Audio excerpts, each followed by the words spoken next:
Hello, my dear H students. Welcome you once again to another working out session of the grammar items from WTA Test Papers published for the year 2023, and that is the year of your final exam.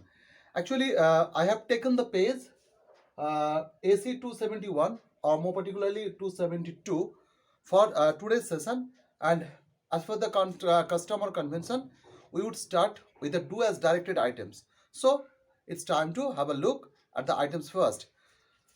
আমরা দেখে নিই প্রথমে কি আইটেমটা রয়েছে। Do as ডাইরেক্টেডের যে প্রথম আইটেমটা রয়েছে, দেখো, you alone can help me change into a negative sentence. Negative sentence বা নাবাচক বাক্যে যদি আমাকে পরিবর্তন করতে হয়, তাহলে তুমি কেবল একা আমাকে সাহায্য করতে পারো, বা তুমি একাই কেবল আমাকে সাহায্য করতে পারো। এটাকে আমরা ভাববো এইভাবে যে তুমি ছাড়া আমাকে আর কেউ সাহায্য করতে পারবে না।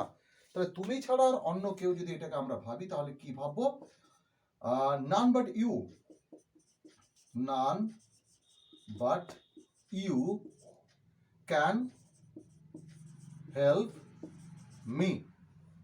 None but you can help me. তুমি ছাড়া আর অন্য কেউ আমাকে সাহায্য করতে পারবে না। তাহলে আমার অর্থটা একই থাকলো। এখানে আমার মনে হয় এটা বলার দরকার নেই যে অর্থটা অপরিবর্তিত রেখে এটা করতে হয়। মানে তুমি যদি এভাবে করে দাও যে you alone can help me, so sir negative করতে বলেছে, তাই you alone cannot help me, negative হয়ে গেল। তো এটা বোকা বোকা যুক্তি হয়ে যাবে। এই ধরনের ক্ষেত্রে অর্থ অপরিবর্তিত রেখে, means keeping the meaning intact, you will have to transform the sentence. তো যাই হোক, আমরা এরপরের জায়গাটা চলে যাচ্ছি। I like the sound of our voice, change the voice. Actually আমি তার গলার স্বরটা শুনতে পছন্দ করছিলাম, তো ভয়েস চেঞ্জ করতে বলেছে। আমরা দেখে নিচ্ছি এটা কোন সেন্টেন্স রয়েছে আর কি টেন্সে রয়েছে।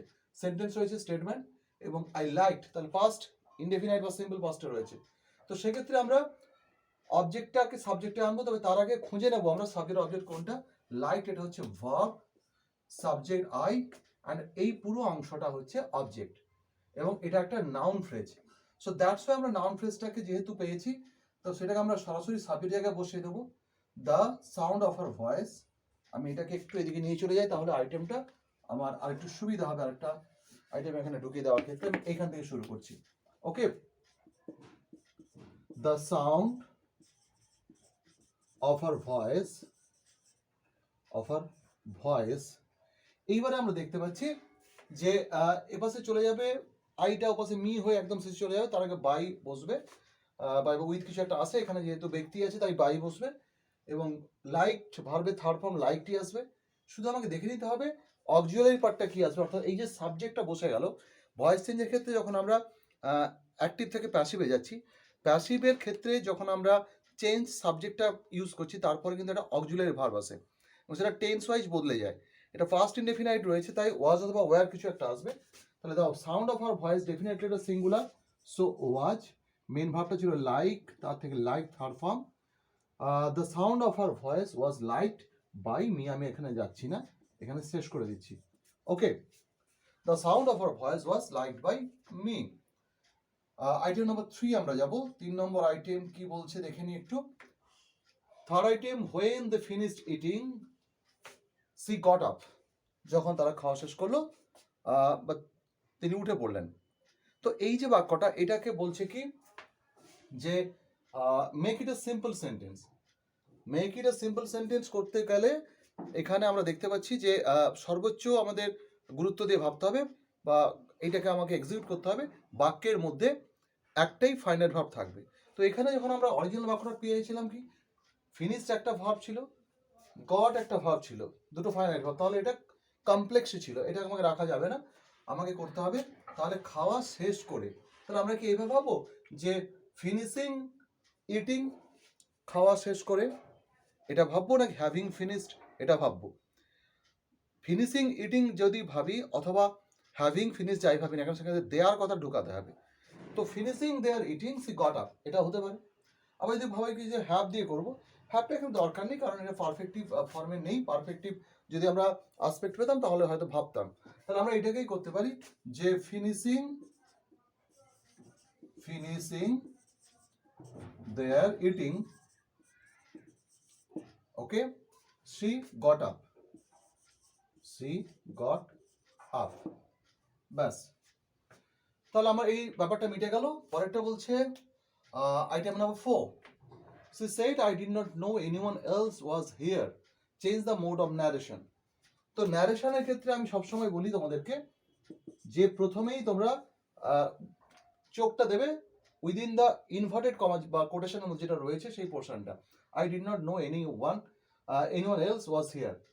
সো এইটা দেখতে পাচ্ছি আমরা স্টেটমেন্ট রয়েছে এবং এটা সিম্পল পাস্টে রয়েছে। তারপরে এই পাশে আসবো রিপোর্টিং, এটা রিপোর্টেড স্পিচ, রিপোর্টিং স্পিচটা বলছে সি সেড টু হুম, এই ব্যাপারটা কিছু নেই, তাহলে আমরা সি সেড রেখে দেবো, she said.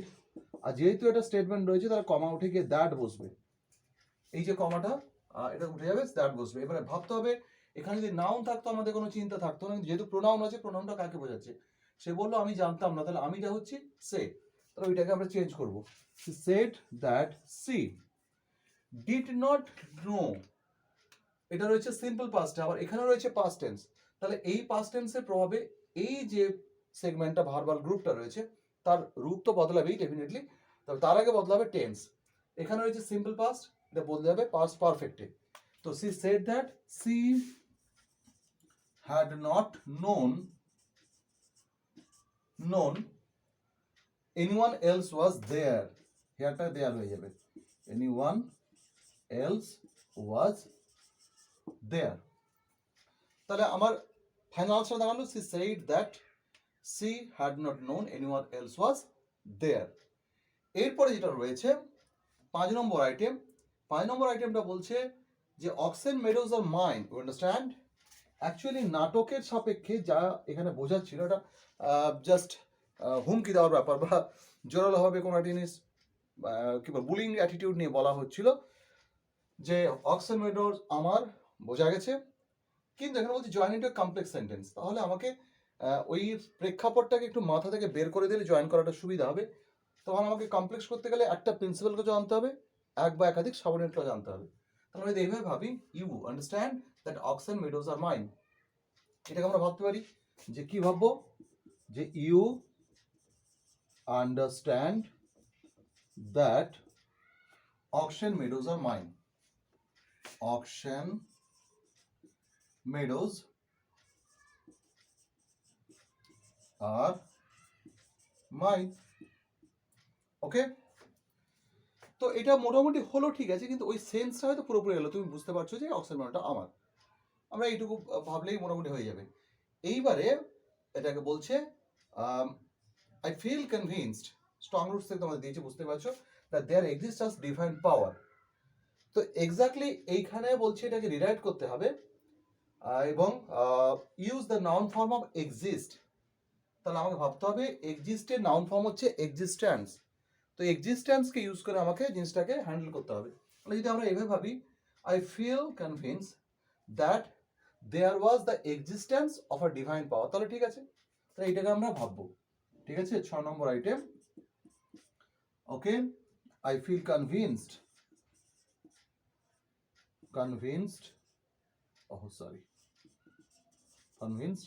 that there was there is the existence, কারণ exists রয়েছে, existence of a divine power, of a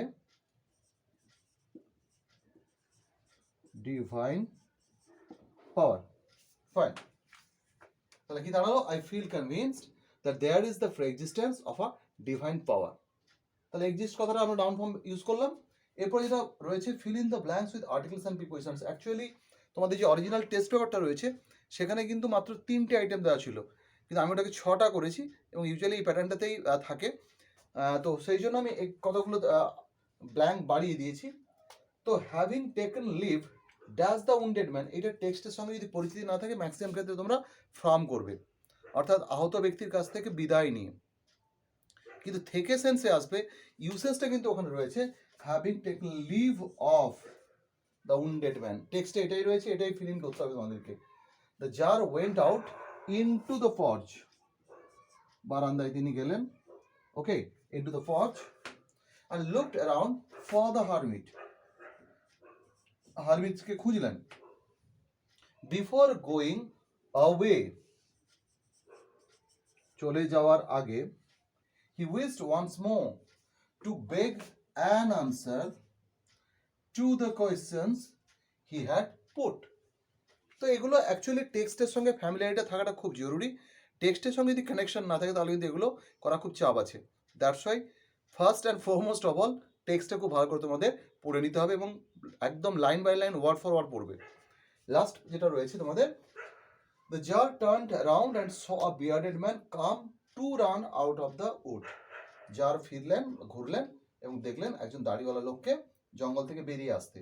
তো যদিও কাম টু রান রয়েছে, মনে হতে পারে তো বেরিয়ে আসতে বলছেন, কিন্তু না, কাম রানিং এটা আসবে, come running out of the bearded man come running of the wood, out of the wood. তো মোটামুটি আমরা আজকের এই পেজটা কভার করলাম এবং অন্যান্য পেজগুলোর মতো এটাও তোমরা প্লিজ একটু তুলে রেখো তোমার একদম সিস্টেমেটিক্যালি খাতাতে। ডেফিনেটলি পরীক্ষার আগের দিন তোমাদের পেজের সঙ্গে আনসারগুলোকে মিলিয়ে দেখে নিলেই প্রিপারেশন ফাইনাল।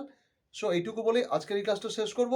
দেখা হচ্ছে পরের ক্লাসে। So everyone please stay happy, stay well, stay connected. Meet you in the next class. Thank you all.